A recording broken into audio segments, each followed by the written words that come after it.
وصحبه أجمعين. وقال الله تعالى في كتاب الله الكريم بعد أعوذ بالله من الشيطان الرجيم يا أيها الذين آمنوا اتقوا الله حق تقاته ولا تموتن إلا وأنتم مسلمون أما بعد. Sehat ibu bapak? Habis kerja, ada yang habis sekolah capek, datang ke masjid, sholat maghrib berjamaah, kemudian dilanjutkan dengan kajian. Semoga apa yang kita lakukan ini semua termasuk amalan soleh yang diterima oleh Allah Subhanahu wa Ta'ala. Ibu dan bapak, tak lupa salawat beserta salam senantiasa terlimpah curahkan kepada Nabi kita Nabi Muhammad sallallahu alaihi wasallam. Ibu dan bapak yang insya Allah dirahmati oleh Allah Subhanahu wa Ta'ala, setiap saya ngisi kajian rutin di sebuah masjid, pokoknya saya punya jurnal catatan. Ya diusahakan jangan sampai terulang lah. Di sini saya baru ngisi 4 kali ya, berarti 4 bulan pengajiannya. Dulu diawali bulan Juni membahas fikih kurban, bulan Juli 4 nasib manusia, bulan Agustus misteri usia 40 tahun, dan bulan September ini tema yang kita bahas, bagaimana sih kita agar bisa ibadah istiqomah sampai ruh kita diambil oleh Allah Subhanahu wa Ta'ala. Nah ibu dan bapak yang insya Allah dirahmati oleh Allah Subhanahu wa Ta'ala, inilah tema yang akan kita bahas di kesempatan malam hari ini. Ibu dan bapak yang insya Allah dirahmati oleh Allah, tidak semua orang bisa istiqomah sampai akhir hidupnya. Hatta sampai pun dia seorang kiai, seorang ustadz, tidak ada jaminan titel yang nempel di depannya. Wah, Pak Ustadz, Pak Yai, Syekh. Wah, belum tentu jaminan bisa wafat dalam keadaan husnul khotimah. Belum jaminan. Satu kisah yang sudah masyhur, ibu dan bapak, yang sudah sering kita dengar kisah ini, yaitu sebuah kisah di dalam kitab Al-Bidayah wa Nihayah. Sebagaimana kisah yang disampaikan oleh Ibnul Jauzi, kisah yang terkenal, yang mana di dalam kitab ini dikisahkan seorang tabi'in. Tabi'in itu ring 2 dalam sanad keilmuan. Pusatnya siapa? Pusat ilmu, yaitu berasal dari Nabi kita Nabi Muhammad sallallahu alaihi wasallam. Ring 1 setelah Nabi ditularkan kepada siapa? Para sahabat. Setelah para sahabat ditularkan kepada siapa? Tabi'in. Berarti tabi'in adalah ring 2. Bayangkan ibu dan bapak, tabi'in ini bernama Abdah bin Abdurrahim. Masya Allah. Beliau seorang tabi'in, hafal Al-Quran 30 juz, mujahid, ahli ibadah dan ahli ilmu. Bayangkan ibu dan bapak, begitu sempurnanya secara keilmuan. Ternyata Abdah ini akhir hidupnya tidak bisa istiqomah, meninggal dalam keadaan murtad loh Bapak Ibu. Hafal Al-Quran 30 juz barang. Kenapa murtadnya Pak Dede? Ternyata Abdah ini ketika berperang melawan bangsa Romawi, dia melihat seorang perempuan Romawi yang sangat cantik jelita. Kemudian hatinya tertarik, ingin memiliki perempuan ini secara seutuhnya. Ternyata perempuannya merespon dengan baik. Tapi syaratnya, wahai Abdah, engkau harus murtad, keluar dari Islam.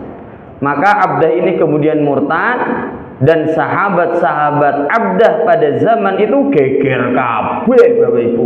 Wah, ya Pak Ustaz murtad iki, wah geger kabeh. Maka teman-temannya Abdah ini menasehati Abdah, wahai Abdah, di mana hafalan Qur'anmu, di mana ilmu agamamu? Kata Abdah, hafalan Al-Qur'an yang saya miliki hilang kabeh, kecuali tinggal 2 ayat ini saja yang nempel di kepala saya. yaitu Quran surah Al-Hijr ayat 2 dan 3, rubbama yawadul ladina kafaru law kanu muslimin. Sekiranya orang-orang yang tidak beriman itu, mereka yang sudah meninggal bangun lagi, mereka ingin hidup di alam dunia ini sebagai seorang muslim. Darhum yakulu, biarkanlah orang-orang yang tidak beriman ini hidup di alam dunia sesuka perut mereka makannya, karena mereka nggak ada halal haram ya. Kemudian wayatamatta'u, biarkanlah mereka bersenang-senang dengan fasilitas dunia yang mereka miliki. Rumahnya magrong-magrong mobil motor tinggal pilih. Kalau dibuka mobil bankingnya, dole ene songo pak, MM-an pokoknya. Nah kita kan dole ene 5, 1.000, 200.000. Biarkanlah mereka bersenang-senang dengan harta yang mereka miliki. Wayulhimul amal, biarkanlah mereka dimanjakan dengan angan-angan yang kosong kenikmatan dunia ini. Fasaufa ya'lamun, urusan akhirat, maka mereka akan mendapatkan akibatnya besok. Apa artinya Abdah menyampaikan ayat ini? Ini bahasa Al-Qur'an nih. Nih bahasa merakyatnya gini. Kowe ojo rusi aku. Ken aku murtad. Urusan akhirat aku sing nanggung. Kowe aku lah gitu. Nasihati wong pinter angele ra jamaah, Pak. Nah ibu bapak yang insya Allah dirahmati oleh Allah, para ulama ketika membaca kisah ini auto mereka langsung membaca doa ini. Ayo anak-anak tolong dibaca bareng-bareng. 3, 2, 1. Innaka, ya Allah, janganlah engkau condongkan hatiku ini ke dalam kesesatan setelah engkau berikan petunjuk. Artinya, ya Allah, saya sudah diberikan hidayah iman Islam, tolong jaga hidayah ini istiqomah sampai saya diambil ruhnya oleh engkau. Nah ibu bapak yang insya Allah dirahmati oleh Allah subhanahu wa ta'ala, istiqomah itu berat. Yang ringan namanya istirahat ya, itu ringan dan menyenangkan. Kalau istiqomah itu berat. Makanya orang yang bisa istiqomah ketika ibadah, Allah pun memberikan apresiasi, memberikan penghargaan yang sangat luar biasa. Contoh 1, orang yang istiqomah maka keimanannya akan diteguhkan oleh Allah ketika di alam dunia ataupun besok di akhirat. Sebagaimana dalam Quran surah Ibrahim ayat 27. Yusabbitullahu alladhina amanu bil qaul. Allah akan mengokohkan iman seseorang ketika mereka sudah beriman dengan ucapannya. Sabit fil hayati dunya wa fil akhirah. Imannya kuat ketika dia masih hidup di alam dunia, ataupun keimanannya tetap kuat ketika orang ini sudah wafat besok berada di alam akhirat. Ternyata dalam tafsir Jalalain dijelaskan, orang yang ibadahnya istiqomah besok ketika berada di alam kubur, imannya akan diteguhkan sehingga mampu menjawab semua pertanyaan di alam kuburnya. Ketika besok ditanya man rabbuka, dia kokoh langsung menjawab Rabbi Allah, Rabb saya adalah Allah. Ketika ditanya madinuka, apa agamamu, dia langsung menjawab dinil Islam. Wah mantep tenanan pokoknya. Ketika dia ditanya mahadzar rajul alladzi bu'itsu fikum, siapa lelaki yang oleh Allah diutus untuk mendatangi kalian, maka dia pasti akan menjawab huwa Rasulullah sallallahu alaihi wasallam. Pokoknya mantap keimanannya ketika besok berada di alam akhirat, ketika dia masih hidup orang yang istiqomah. Yang kedua, orang yang istiqomah itu bisa merasakan nikmatnya iman. Jadi sholat berjamaah, tilawah Al-Quran, pengajian, mereka ini merasakan kenyamanan, senang dengan berbuat baik. Illa marahimma Rabbi, dia mendapatkan rahmat dari Allah, bisa menikmati kecanduan ikut pengajian, Mbak. Neng dine sing enek pengajian, oh bariki neng masjid kono lho Miftahul Jannah, mangkat neh rono. Esuk-esuk mangkat kok. Subuh barokah di mana yang paling bagus pengajiannya? Oh di sana, mangkat Pak jam 3. Bayangkan, karena sudah ketagihan dengan ibadah. Makanya dalam riwayat Bukhari, "Thalathun man kunna fihi wajada halawatal iman." Barang siapa 3 perkara ini berada di dalam diri seseorang, dia bisa merasakan nikmatnya iman, nikmatnya ibadah, nikmatnya keistiqomahan. Salah satunya an yakunallahu wa rasuluhu ahabba ilaihi mimma siwahuma. Ketika dia menjadikan Allah dan Rasulullah menjadi prioritas nomor 1 dalam kehidupannya. Pokoknya sesibuk apapun saya jualan, sesibuk apapun saya rapat, kalau sudah Allahu Akbar, Allahu Akbar, maka Masya Allah, maka dia bisa merasakan nikmatnya keistiqomahan.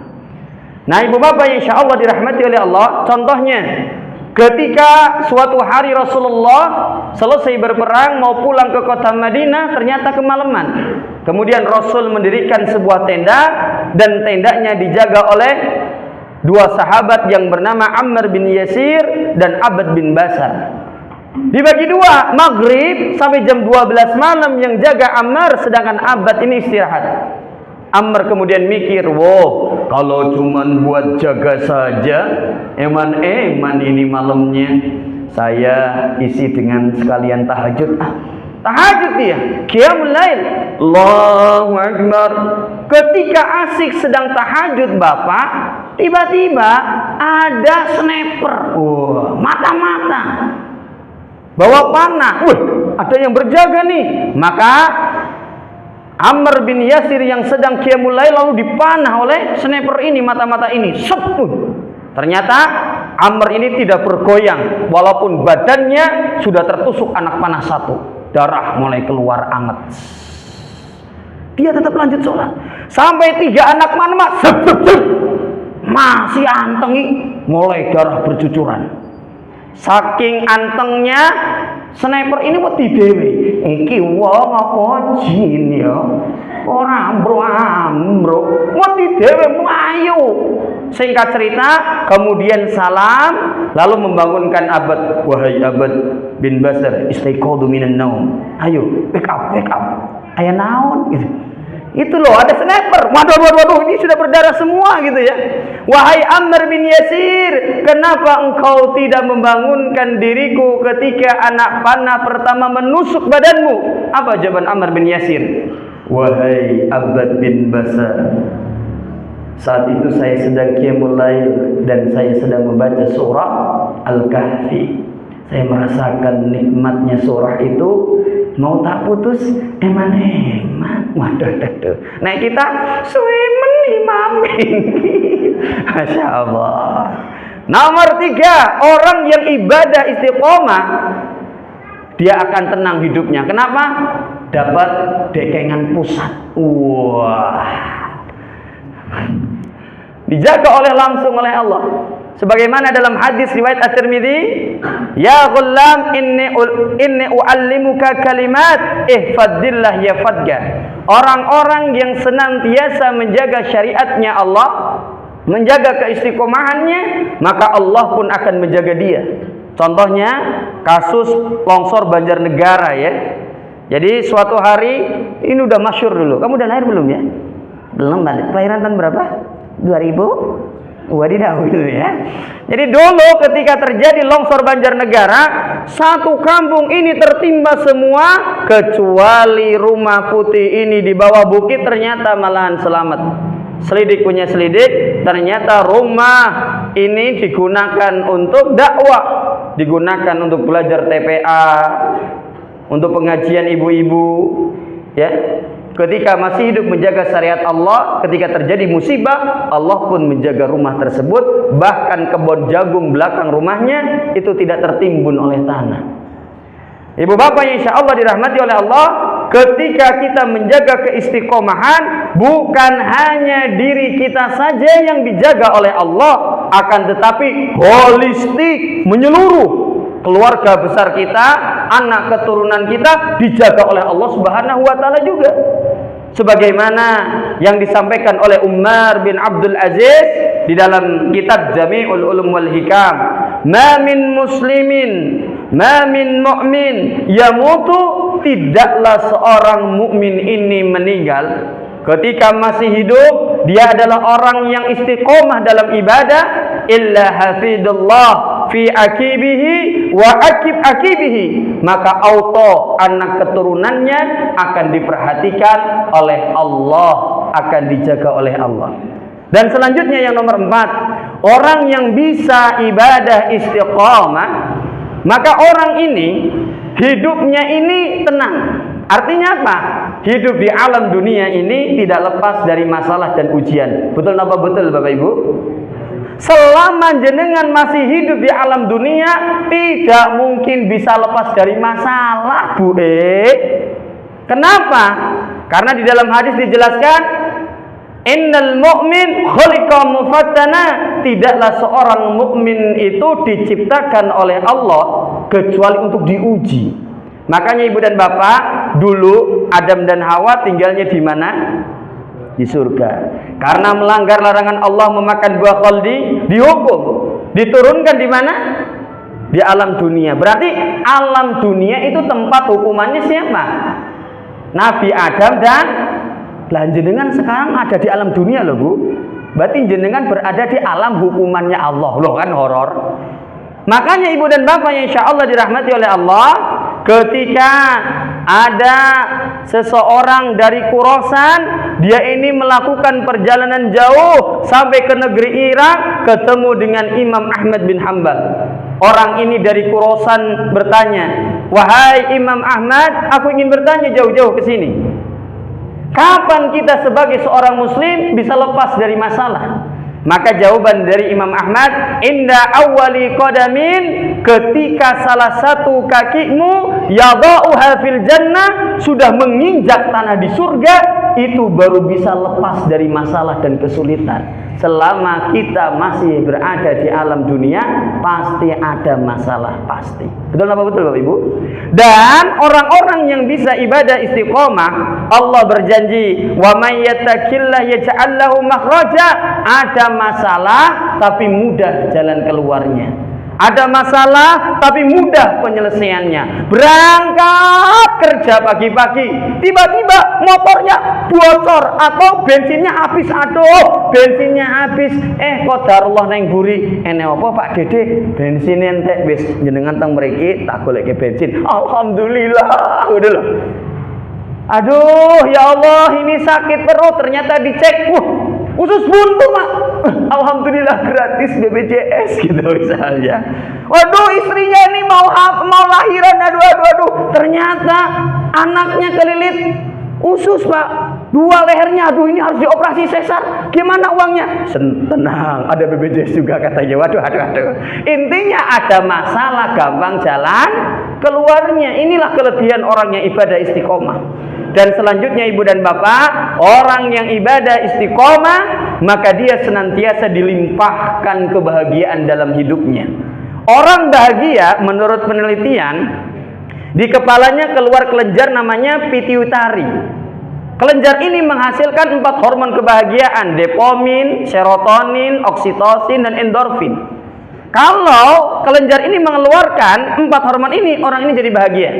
Ternyata di dalam Al-Quran dijelaskan hal yang bisa menstimulun otak ini mengeluarkan kelenjar tersebut, mengeluarkan hormon tersebut, yaitu dalam Quran surah Al-Lail ayat 4-7. Inna sayakum lasatta, pekerjaan manusia sangatlah banyak. Betul apa betul, Pak? Dek dituruti gawean ra entek-entek yo, Pak. Al-wajibatu aktsaru minal awqat. Kewajiban kita banyak. Dari waktu yang tersedia 24 jam, Masya Allah. Ini nggak cukup kadang-kala. Ngurusi gawean, ngurusi keluarga, ngurusi resi-resi barang, ngurusi masjid. Kadang-kadang waktunya nggak cukup. Fa amma man a'ta, Tapi orang ini ketika hidup di alam dunia, walaupun kesibukannya banyak, hobinya nyah-nyoh. Wattaqo, dan dia senang mendekatkan diri kepada Allah dengan ibadah istiqomah. Wasaddaqa bil husna, dan dia percaya dengan adanya akhirat. Fasunuyassiruhu lil yusra, maka Allah akan tunjukkan kepada orang ini jalan kebahagiaan. Jadi ketika orang ini ibadah istiqomah, maka kelenjar pituitari akan mengeluarkan 4 hormon ini, sehingga ketika istiqomah orang ini akan hidupnya menjadi lebih bahagia. Jadi tenang, Pak.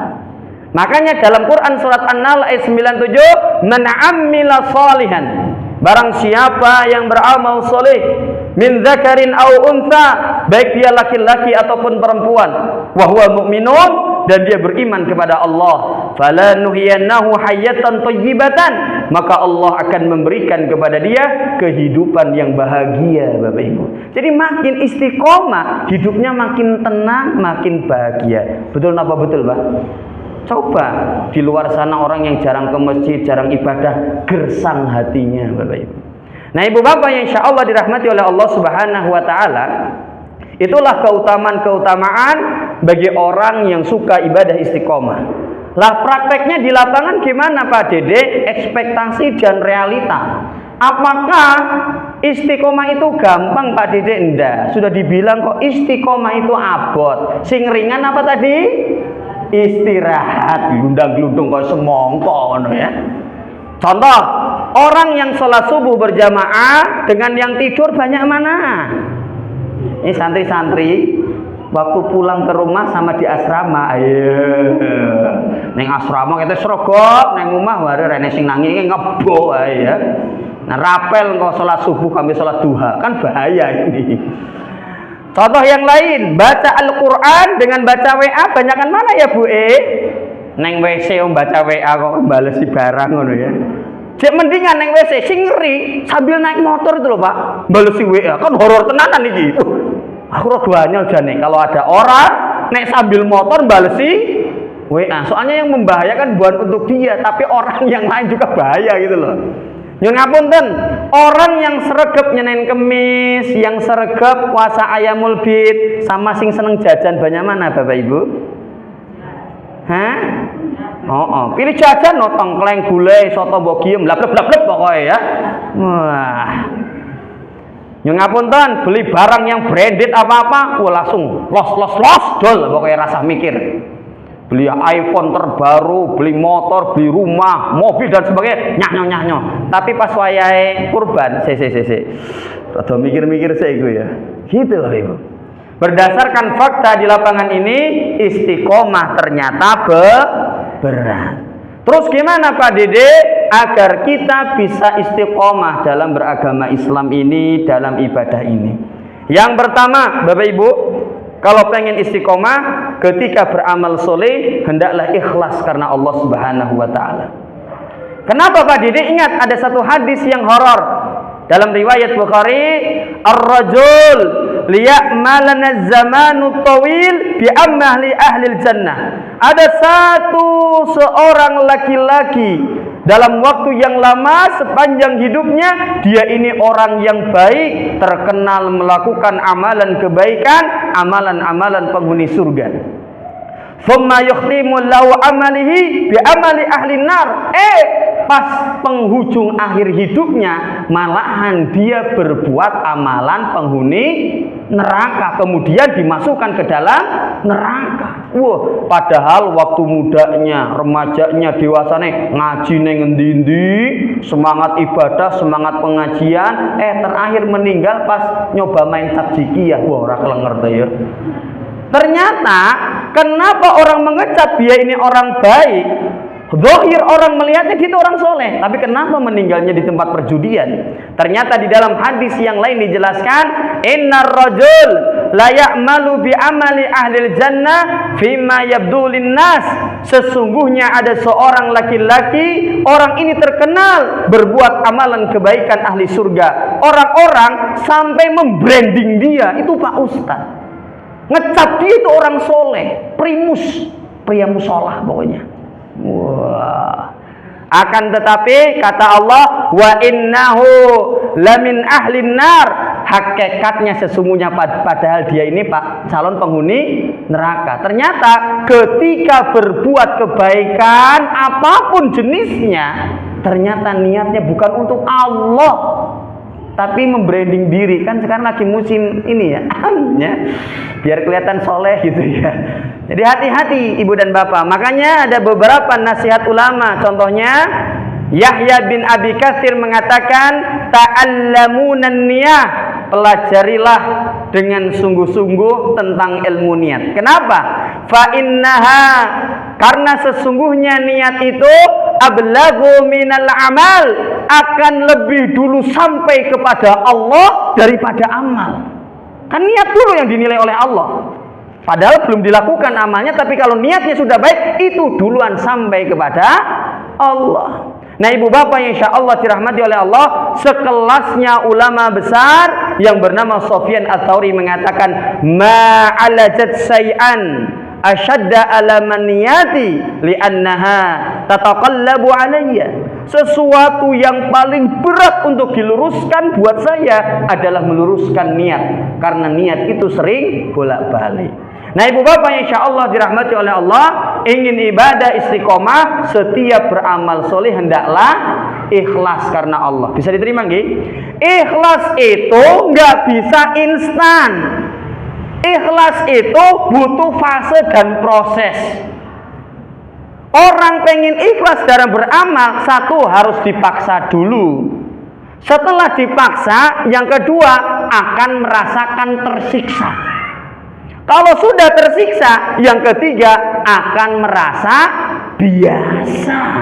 Makanya kalau ada public figure, dia muslim tapi belum pakai kerudung, lalu mengatakan, saya kalau pakai kerudung belum siap, saya mau mengerudungi hati saya dulu, nanti kalau sudah ikhlas saya mau pakai kerudung. Iya, kalau ikhlasnya nanti keburu mati, dikerudungin kok pakai kain kafan ya, gitu. Makanya kalau pengen pakai kerudung, jangan nunggu ikhlas, paksa saja dulu. Nanti kalau sudah dipaksa, dia tersiksa. Kepanasan yang nganggo kerudung jane, iki piye ribet. Lama-lama jadi biasa. Pakai cadar pun sekalian udah biasa sekarang. Nah ibu bapak insya Allah dirahmati oleh Allah, poin yang pertama ingin istiqomah, setiap beramal ikhlas kepada Allah, insya Allah bisa bertahan lama. Yang nomor dua, mintalah kepada Allah Subhanahu wa Ta'ala agar jenengan senantiasa diberikan, yaitu keistiqomahan. Ibu dan bapak yang hadir, Nabi Muhammad, beliau adalah maksum, terbebas dari dosa, dijamin masih surga. Ketika Nabi Muhammad meninggal, ternyata ada beberapa sahabat mendatangi rumah beliau, menanyakan doa apa yang sering dibaca oleh Nabi ketika di rumah. Apa jawaban istrinya? Karena aktsaru du'aihi, ketika Nabi Muhammad berada di dalam rumah, doa yang sering beliau ucapkan, ya muqallibal qulub tsabbit qalbi ala dini. Ya Allah, engkaulah yang membolak-balikkan setiap hati, tolong teguhkanlah, istiqomahkanlah iman saya di jalanmu. Nabi saja yang maksum, walaupun beliau sebelum menjadi nabi beliau maksum. Jadi Nabi itu bocil-bocil waktu kayak jenengan, Nabi itu nggak nyolong mangga, itu nggak ada. Nabi saja mau nonton dandutan campur sari plus campur saru, kan. Jadi Nabi saat itu selesai mengembala, enek orang walimahan. Wah zaman dahulu kan nek walimahan, entertain hiburannya, yuk penari-penari udel gitulah. Mau nonton, ngantuk. Kemudian pas mau nonton telinganya disumpel oleh Allah. Artinya dia ini nggak bisa mendengarkan musik dan sebagainya. Ketiduran sampai 2 kali. Itu masa Nabi Muhammad ketika mudanya saja, cuma itu saja. Itu pun dijaga oleh Allah. Jadi Nabi sebelum menjadi Nabi maksum, sesudah jadi Nabi pun maksum, terbebas dari dosa. Ternyata masih minta istiqomah, apalagi kita. Nomor 3 ibu dan bapak, sing sabar yo mas. Kamu selama masih mondok di sini tempatnya Pak Azam, sing sabar. Karena bukan waktunya foya-foya waktu muda kayak gini. Cobalah rasakan dan nikmati. Pak Dede dulu zamannya masih nyantri, pernah sambil naik sepeda itu nangis. Karena belajar bahasa Arab, pulangnya malam sampai jam 8, ngelewati belakangan IHS Gajahan, hujan terus pakai mantel, pakai pit kebo. Pit kebonya itu ketabrak sama karyawan Tifontek lagi, Pak. Jadi ngepit mati nangis. Barokahnya sekarang ilmunya. Makanya kalau ibadah kepada Allah pun sing sabar. Ya. Mana dalilnya, Pak Dede? Ini yang pertama. Dalam Quran surah Toha ayat 132, wa'mur ahlaka bisolah wastabir 'alaiha. Perintahkanlah keluargamu mendirikan salat dan bersabarlah dalam melakukannya. Salat itu butuh sabar. Yang nomor 2, dalam Quran surah Maryam ayat 65, fa'buduh wastabir li ibadati. Sembahlah Allah dan bersabarlah dalam melakukannya. Kenapa ibadah istiqomah kudu sabar? Yang pertama, karena tabiat jiwa kita kalau disuruh berbuat baik gah, berat. Sebagaimana dalam Quran surah Yusuf ayat 53, innan nafsa, sesungguhnya jiwa manusia itu la'amaratun bisu, lebih condong melanggar larangan Allah, illa marahimma rabbi, kecuali jiwanya diberikan rahmat oleh Allah. Alhamdulillah jenengan di sini ya, bisa ke pengajian sini. Senang loh. Coba kalau kamu di rumah, belum tentu pengajian terus ya. Sore. Betul apa betul? Belayak no dolanan HP terus. Betul apa betul? Boro-boro sing gede, anakku sing 1 tahun 9 bulan saja, bapak HP.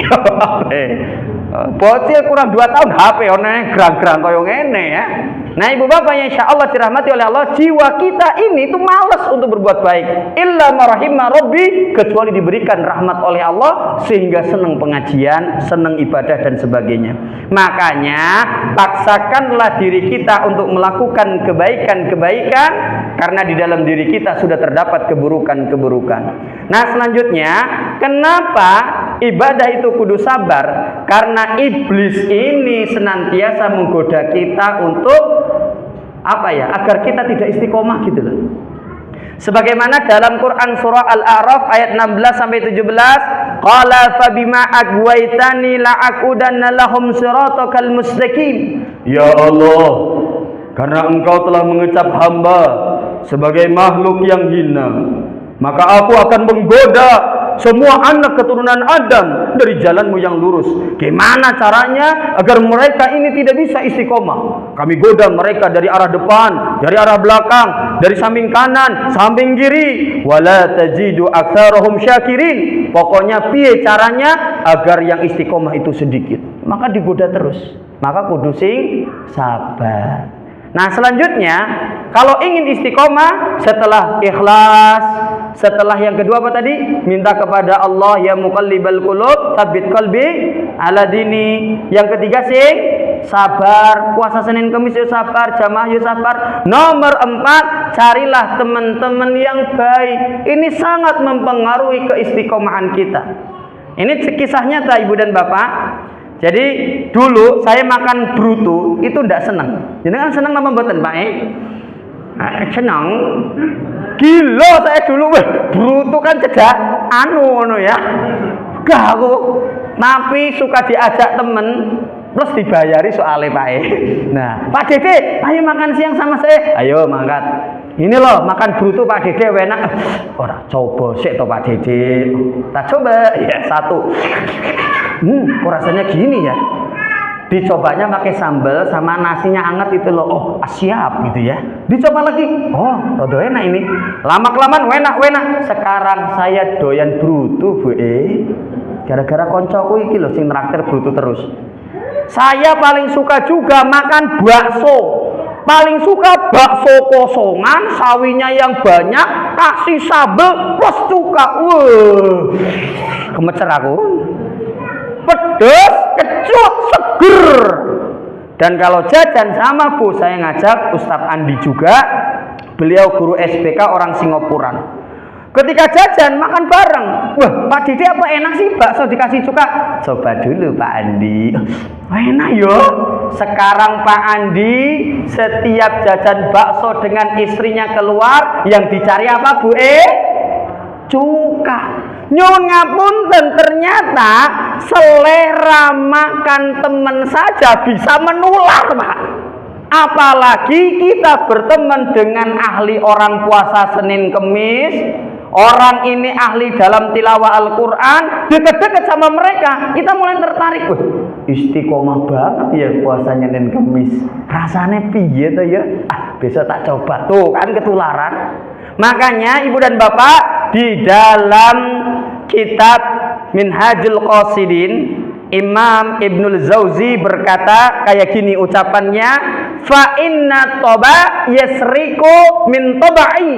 Sesungguhnya toba itu tabiat, itu bisa mencuri tabiat yang lain dari arah yang tiada disangka. Itu bahasa teksnya. Kalau bahasa mulut saya, tabiat itu sifat kebiasaan seseorang akan menular kepada sahabatnya dari arah yang tidak disadari. Bisa diterima nggih?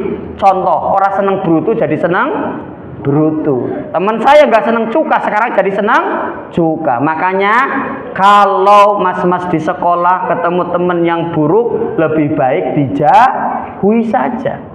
Kadang-kadang wal wahdatun khairan min jalisil su'. Kadangkala sendirian itu lebih baik daripada berteman dengan orang-orang yang buruk. Lanjut betul apa-apa nih? Yang nomor 5, ternyata kalau pengen istiqomah Bapak Ibu, ini penting, kekuatan cerita. Seringlah membaca sirah nabawiyah, kisahnya orang-orang soleh dan alim Bapak Ibu. Makanya seorang ulama besar ahli fikih yang bernama Imam Abu Hanifah berkata, al-hikayatu an ulama, membaca kisahnya para ulama yang sudah meninggal, wa mujallasatihim, dan duduk dengan para ulama yang masih hidup, ahabu ilayya, lebih aku sukai min katsirin minal fikih, daripada memperbanyak mempelajari ilmu fikih. Li'annahu adabul qaum wa akhlaquhum, dengan membaca kisah-kisahnya orang yang soleh, mempelajari adab mereka dan akhlaknya. Oh gini toh orang yang soleh toh, oh kayak gini toh. Makanya tesis S2 saya itu mengambil kisah Bapak Ibu. Jadi dulu ketika saya membuat penelitian, model pembelajaran fikih berbasis media video dan cerita saat itu. Jadi saya makanya kalau ceramah yo pakai media PowerPoint, dan saya banyak ceritanya. Karena dulu asal muasalnya penelitian saya itu ini. Ternyata ketika ceramah menggunakan media pembelajaran, ada PowerPoint, ada video, plus tambah kisah-kisah, itu lebih mengena. Betul apa betul? Kalau nggak ada yang dilihat gimana Bapak Ibu? Oh serambung toh. Robbana taqabbal minna. Oh alhamdulillah serambung toh, alhamdulillah. Oh no ya. Akhirnya tuh gitu loh. Nah selanjutnya Ibu dan Bapak yang hadir, nomor 6, ini penting. Ya. Menanamkan keyakinan dan mengingat-ingat tentang balasan orang-orang yang istiqomah. Setidaknya pernah saya sampaikan tadi di awal, jenengan harus yakin orang yang istiqomah dapat dekengan pusat. Wah, kata Gus Idam ya. Dalam Quran surah Al-Ahqaf ayat 13 sampai 14, innalladzina qalu, sesungguhnya orang-orang yang mereka ini kemudian berkata, Rabbunallah, dia beriman kepada Allah, tsumastaqamu, kemudian dia istiqomah, fala khaufun alaihim, maka mereka ini tidak memiliki rasa takut tentang perkara yang akan mereka hadapi, walahum yahzanun, dan mereka tidak memiliki rasa sedih, hidupnya banyak bahagia. Kenapa? Karena punya dekengan dari pusat Allah. Allah jadi backingannya langsung. Nah ibu bapak yang insya Allah dirahmati oleh Allah, nomor 7. Satu lagi masih kuat ya. Nah kan 7, 8 gitu ya. Yang nomor 7 ini penting juga. Ini kalau orang ingat mati itu jadi semangat ibadah istiqomah. Kullu nafsin dha'iqatul maut, setiap yang bernyawa pasti akan mengalami kematian. Dan perlu dicatat, ibu dan bapak yang hadir termasuk anak-anak ini, umur kita sebagai umatnya Nabi Muhammad itu tidak lama. A'maru ummati ma baina sitin wa sab'in, itu antara 60 sampai 70 tahun. Ada kisah yang disampaikan di sebuah riwayat itu, Nabi Nuh ini pernah bertemu dengan seorang ibu yang nangis. Kenapa ibu? Anak saya meninggal, Nabi Nuh. Gitu. Lah usianya berapa toh Bu? Anak saya itu masih belia, belum sempat menikmati indahnya dunia. Anak saya masih bocil Nabi Nuh, baru usia 300 tahun Nabi Nuh. Pedidau 300 tahun Pak bocil. Kita aja umur umat Nabi Muhammad 60 sampai 70 tahun. Maka kemudian Nabi Nuh menghibur ibu ini, wahai ibu, jangan sedih. Besok di akhir zaman akan datang sebuah kaum yang mereka ini mentok usianya rata-rata 60 sampai 70 tahun. Langsung ibu ini, beneran Nabi Nuh? Iya. Kalau aku hidup di zaman itu, saya akan ibadah tiap hari. Bayangkan Bapak Ibu, umur kita ini sebentar sekali. Sekaten kan sudah ada nggih? Sekaten itu datangnya di bulan apa? Rabiul Awal. Ini pertengahan bulan Safar. Kalau sekaten sudah ada, grebek suro itu grebek itu kan di Rabiul Awal, Rabiul Awal, Rabiul Akhir, Jumadil Awal, Jumadil Lahir, Rajab, Sa'ban, Ramadan. Bulan puasa tinggal 6 bulan lagi, Pak. Hayo. Ketoke bari dhek ini tarawih tarawihne ya. Lho kan, 6 bulan lagi jenengan tarawih. Cepet ranjama. Makanya di eman-eman usia yang sebentar ini tidak lama. Dan ingat, hidup di alam dunia, di atas dunia ini itu lebih sebentar, dan hidup di bawah tanah itu lebih lama. Pernah saya sampaikan kayak gini. Ini contohnya. Ini siapa? Pangeran Diponegoro. Beliau ini lahir di Yogyakarta 1785, meninggalnya di Makassar, diasingkan oleh penjajah. Wafat tahun 1855. Pangeran Diponegoro usianya berapa tahun? 70 tahun, Bang. Sekarang tahun berapa? 2023. Berarti dikurangi coba. 2023 dikurangi 1855 berapa? Wis tak hitung nggih, santai wae. Wis tak hitung nggih. Dihitung-hitung jadi Pangeran Diponegoro dikubur sudah berapa lama? 168 tahun. Berarti Pangeran Diponegoro hidup di atas tanah dengan di bawah tanah lama mana Bapak Ibu? Di bawah tanah. Makanya kudu sregep ibadah istiqomah. Kalau kelingan, ya Allah sesuk di bawah tanah itu lebih lama, harus bawa bekal sebanyak-banyaknya. Ojo males mangkat pengajian gitu. Dan yang terakhir nomor 8, alhamdulillahirabbil alamin. Apa nomor 8? Jauhilah dosa. Kenapa? Karena satu titik dosa nempel di dalam hati, ya, nukto sauda. Jadi satu titik nempel di dalam hati itu menggembosi kita untuk semangat ibadah dan mendekatkan diri kepada Allah. Betul apa betul? Datang bulan Ramadan, wah tadarus dari tanggal 1 Ramadan sampai tanggal 7 Ramadan, satu hari 2 juz, 3 juz, 2 juz, 3 juz. Hari ke-8 nonton macam-macam neng HP. Mulai aduh rada males sih tilawah. Aduh rada kesel iki, wah, gembos semangatnya. Maka hati-hati dengan perbuatan dosa. Alhamdulillahirabbil alamin. Selesai. Kan sudah pas adzan ya, Pak. Jadi itulah beberapa tadzkirah, kita saling menasehati dalam kebaikan, saling mengingatkan bahwasannya istiqomah itu berat, yang ringan itu istirahat ya. Makanya saking beratnya amalan ini, Allah menjamin orang yang bisa istiqomah diberikan berbagai banyak kebaikan. Bisa diterima nggih? Kesimpulannya diambil sendiri-sendiri saja nggih. Nah, ada pertanyaan? Oh, tidak ada. Alhamdulillah rabbil alamin. Nanya sendiri, dijawab sendiri, gimana toh Pak Dede? Jangan ngono ya. Satu saja lah, enggak apa-apa. Ibu ada, Bu? Bapak? Adik-adik? Alhamdulillah. Saya kembalikan ke pembawa acara. Sebelum saya tutup, saya meminta maaf kepada ibu dan bapak kalau selama ceramah barusan ada ucapan saya yang kurang sopan, nyinggung perasaan ibu dan bapak, saya minta maaf. Yang kedua, kalau saya menyampaikan dalil Quran, dalil hadis, kisah, ada salahnya atau kelirunya, monggo disampaikan saja kepada saya. Ustadz itu tidak selamanya benar juga, pasti kalau ada kelirunya disampaikan saja. Gitu nggih. Wa akhiru da'wana alhamdulillahirabbil alamin. Wassalamualaikum warahmatullahi wabarakatuh.